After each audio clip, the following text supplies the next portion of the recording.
Good morning. Today I just wanted to show you a quick way to do your bias for needle turn applique projects. One of my Patreon beautiful people asked me just a little bit about the bias, and I just wanted to share just quickly how I do that. So firstly, I have a bias strip. So this is cut crossways 45 degrees across your fabric, and in this case I've got a 1 inch cut piece. Now I've cut 1 inch because I want it to be finished 1/2 inch, because I allow about 1/4 inch either side to turn under. So I've cut my 1 inch bias strip. I put my little ruler or big ruler if I'm making a long one along one edge at a 1/4 inch. I take a hair marker and I just score that fold line. I turn it to the other side and I do the same. Just a 1/4 inch, and I'm just scoring with my hair marker where it's going to be that fold line. Now you can see it wants to sort of sit up. The fabric's got a memory to where that line should be.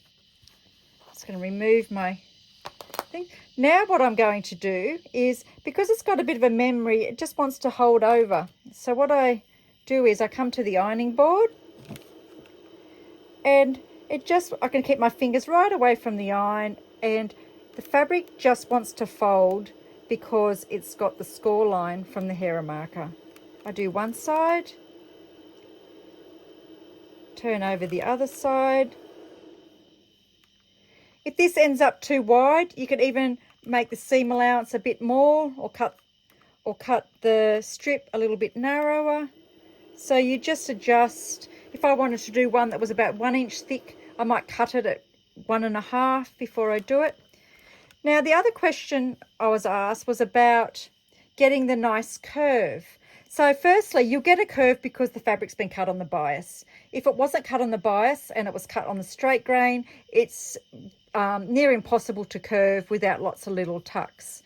But because it's cut on the 45, it will curve nicely. But what I do at the iron, if I want a real curved piece, like on my block of the month, block 1 in Wild Beauty, there's a nice curved vine. This is what I do. I come to the iron, or when I'm still here, I start ironing from the top side, and as I'm ironing, I just turn with my fingers the fabric, and then I'm just pushing the iron on it. I'm just going to give that a little bit more heat. As you'll see, now I've also helped it get a bit of a curvy line. So that just helps when you're doing your design. Just one little tip: if I've done the curve and I'm not really happy with it, or I've decided that I want it to be used for a straight piece, I can come back to the iron and I can just straighten it out and iron it again. So once more, if I want a curve, I'll just curve with my fingers the direction I want the curve to be, hold the iron in place just to get a bit of a heat, and I'll have a nice curved piece to lay down. And remember, the bias is a great place to start when you're learning needle turn. Because the fabric's already turned under, you can just practice the stitch, and usually the vine's underneath, and that's one other principle to sew the things that are under first. So if you just sew along that line, now you've got a beautiful little bias strip on your needle turn applique.